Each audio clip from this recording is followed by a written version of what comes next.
இன்றைய உலகத்தில் முருகப்பெருமான் என்று சொன்னாலே நமக்கெல்லாம் ஒரு உற்சாகமாக தரக்கூடியது என்பது என்ன கேட்டால் முருகன் தான்.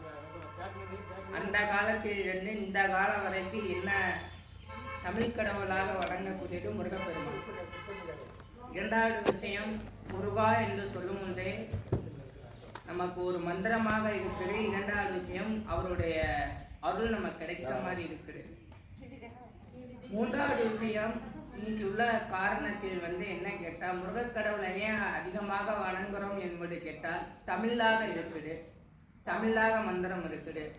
முருகப்பெருமான் என்பது சொன்னாலே நமக்கு ஒரு ஆன்மீகத்தில் ஒரு சந்தோஷம், ஒரு அற்புதம், ஒரு குறிகளும் அடையாளமும் கோயிலும் என்று அருணகிரிநாதர் சொல்கிற மாதிரி அருணகிரிநாதர் எழுதின திருப்புகள் அப்படியெல்லாம் இன்னைக்கு வரக்கூடிய ஒரு அற்புதமான ஒரு தெய்வம் ஏற்றுக்கிட்டா முருகப்பெருமான் தான்.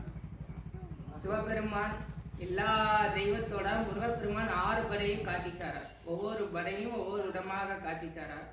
பழனி அமர்ந்த குளத்துல ஆண்டியாக காட்டிச்சாரார். இந்த 6 படையையும் முருகப்பெருமான் வைத்திருக்கனால இந்த உள்ள காரணத்தில் முருகப்பெருமான் மிகவும் ரொம்ப அற்புதமாக இருக்கிறார். இரண்டாவது விஷயம் என்ன கேட்டால், முருகனுடைய சக்தி என்பது வேலும் மயிலும் தான். இரண்டுமே நமக்கு ரொம்ப சக்தியை கொடுக்கிறது. இரண்டாவது விஷயம் என்ன கேட்டால், முருகனுடைய 6 படையோட வீட்டிற்குரிய ஒரு பலனும் நமக்கு முருகா என்று சொல்லும் போதே நமக்கு அற்புதமாக இருக்குது. 5 கரத்தினை ஆணை முகத்தினை இந்த விநாயகர் சொல்லும்போது விநாயகருடைய முருகனாக இருக்கும்போது பார்த்தா மிகப்பெரிய ஒரு கடவுள் முருகப்பெருமான் தான். ஏன் இந்து சமயத்தில் முருகப்பெருமானை அதிகமாக வழிபடுறாங்க காரணம் என்றால் என்ன கேட்டால், நம்மளோட ஆதி காலத்தில் தமிழ் கடவுளாக விளங்கியிருக்கார். கர்ம வினைகளையும் தீர்க்கிறார், சில நோய்களையும் நிறைய தீர்க்கிறார். நம்ம எதா இருந்தாலும் அதிகமாக முருகன் பக்தர்கள் இருக்கிறாங்க கேட்டால் அவங்களோட பிரார்த்தனைகள் முதல் விஷயம்.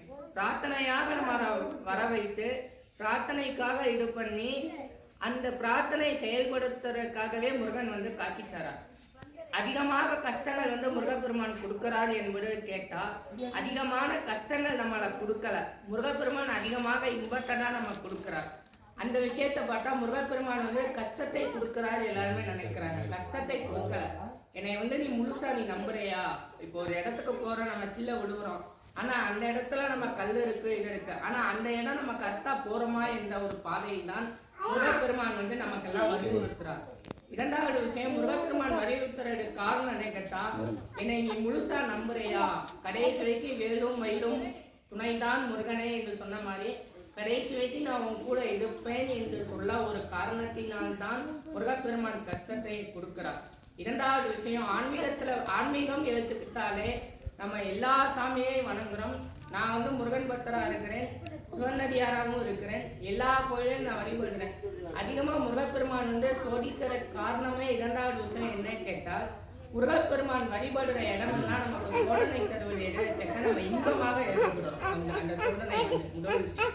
அந்த சோதனையை நம்ம இன்பமாக எடுத்துக்கிட்டால் நமக்கு எல்லா வெற்றிகளையும் எல்லாமே நம்ம கடைசி வெற்றி இருக்கும். நன்றி, வணக்கம்.